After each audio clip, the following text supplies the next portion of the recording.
তো আমি এখন বসে আছি স্টেশনে। এখন অনেকক্ষণ ওয়েট করতে হবে, প্রায় 1 ঘন্টা, কারণ হচ্ছে 6:20 ট্রেন। তো 1 ঘন্টার মতো এখন বসে থাকতে হবে। আসলে তাড়াতাড়ি আসে এটাই কারণ হচ্ছে এখানে গেট ফেট পড়ে, এই জন্য তাড়াতাড়ি এসে আমার মনে হয় বসে থাকা অনেক বেটার। তো আর ফ্যানও আছে, গরমও লাগছে না।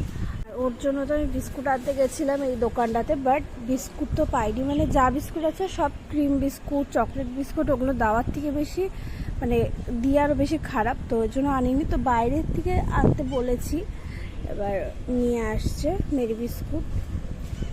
আমি যাই না কেন যেখানে যাই এরকম একটা আমার জোগাড় হয়েই যায়। মানে আমি কয়েকদিন আগে ঘুরতে গেছিলাম, ওইখানেও সেম। আমি দাঁড়িয়ে আছি, হঠাৎ করে দেখি একটা মানে একটা কুকুর আসছে, এই সময় এখানে বসে আছে, ওরা কিছু করছে না।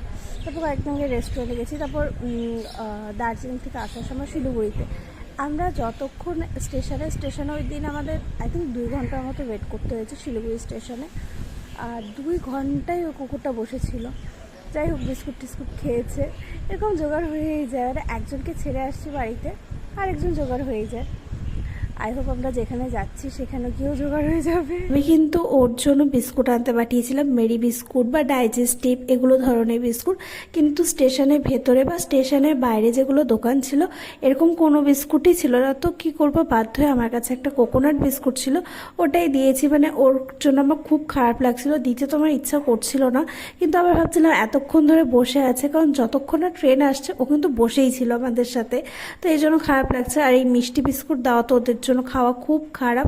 তো তারপর আমরা ট্রেনে উঠে পড়েছি। আর এইদিকে দেখো কি সুন্দর মেঘলা করেছে, মানে এত সুন্দর লাগছে ওয়েদারটা, মনে হচ্ছে এখনই বৃষ্টি হবে।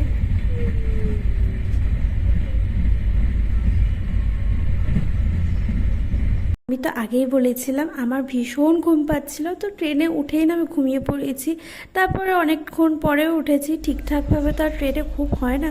তো উঠে আমি একটু ঝালমুড়ি খেয়েছি, আর ঝালমুড়িটা খেতে না খুব বাজে ছিল। আমি জানি না কেন এই ট্রেনে না ঠিকঠাকভাবে কোনো কিছু উঠছিলই না। মানে এই ঝালমুড়ি, তারপর একটু ঘুগনি, আরও যেগুলো ট্রেনের মধ্যে উঠে, আমার ট্রেনের জার্নিতে মানে কুচকাচ খেতে ভীষণ ভালো লাগে, কিন্তু কিছু উঠছিলই না। তো যাই হোক, মা একটু পরোটা দিয়ে দিয়েছিল, ওটার আমি ক্লিপ নিতে একদম ভুলে গেছি, ওটাই খেয়েছিলাম। ব্রেকফাস্ট আমি ওটাই করেছিলাম, তারপর একটু ঝালমুড়ি খেয়েছি।